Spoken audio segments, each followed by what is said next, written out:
Hola, ¿qué tal? Un servidor Luis Ángel Carrillo. Bienvenido a este podcast. Vamos a hablar sobre lo que es la comunicación.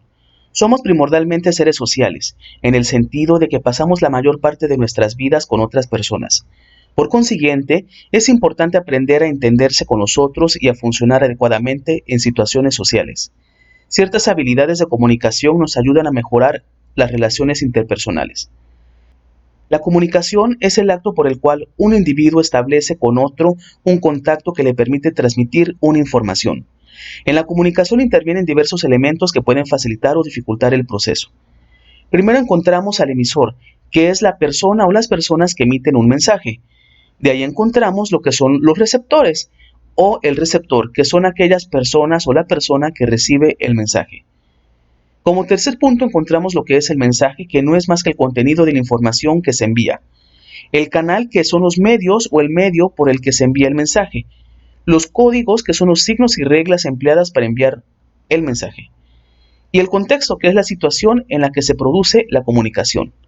La comunicación eficaz entre dos personas se produce cuando el receptor interpreta el mensaje en el sentido que exactamente pretende el emisor enviar. Las formas de comunicación humana pueden agruparse en dos grandes categorías. Encontramos lo que es la comunicación verbal y la comunicación no verbal. La comunicación verbal se refiere a las palabras que utilizamos y las inflexiones de nuestra voz, como por ejemplo el tono vocal que utilizamos al momento de transmitir nuestro mensaje. La comunicación no verbal hace referencia a un gran número de canales, entre los que podrían citar como los más importantes el contacto visual, los gestos faciales, los movimientos de brazos y manos o la postura y la distancia que tenemos entre el emisor y el receptor. En la comunicación verbal encontramos dos grandes elementos: las palabras, que es todo lo que decimos, y el tono y manejo de nuestra voz. Y en la comunicación no verbal encontramos cuatro elementos, que es el contacto visual, los gestos faciales, la expresión que nosotros damos a través de nuestro rostro, los movimientos de brazos y manos, todas aquellas gesticulaciones que hacemos, y la postura y la distancia corporal. Pese a la importancia que le solemos atribuir a la comunicación verbal, entre un 65 y un 80% del total de nuestra comunicación con los demás la realizamos a través de canales no verbales. Para comunicarse eficazmente, los mensajes verbales y no verbales deben coincidir entre sí. Muchas dificultades en la comunicación se producen cuando nuestras palabras se contradicen con nuestra conducta no verbal. Como por ejemplo, un hijo le entrega un regalo a su padre por su cumpleaños y éste, con una expresión de decepción, dice: "Gracias, es justo lo que quería".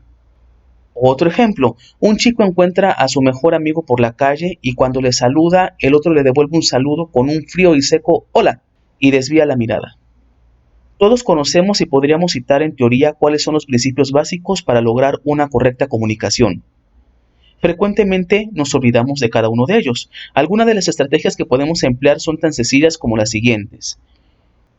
Uno de los principios más importantes y difíciles de todo el proceso comunicativo es el saber escuchar. La falta de comunicación que se sufre hoy en día se debe en gran parte a que no se sabe escuchar a los demás. Se está más tiempo pendiente de las propias emisiones y en esta necesidad propia de comunicar se pierde la esencia de la comunicación, es decir, poner en común, compartir con los demás. Existe la creencia errónea de que se escucha de forma automática, pero no es así. Escuchar refiere un esfuerzo superior al que se hace al hablar y también del que se ejerce al escuchar sin interpretar lo que se oye. Pero, ¿qué es realmente la escucha activa? La escucha activa significa escuchar y entender la comunicación desde el punto de vista del que habla. ¿Cuál es la diferencia entre el oír y el escuchar? Existen grandes diferencias. El oír es simplemente percibir vibraciones de sonido, mientras que escuchar es entender, comprender o dar sentido a lo que se oye. La escucha efectiva tiene que ser necesariamente activa por encima de lo pasivo. La escucha activa se refiere a la habilidad de escuchar no solo lo que la persona está expresando directamente, sino también los sentimientos, ideas o pensamientos que subyacen a lo que se está diciendo. Para llegar a entender a alguien se precisa a sí mismo cierta empatía, es decir, saber ponerse en el lugar de la otra persona.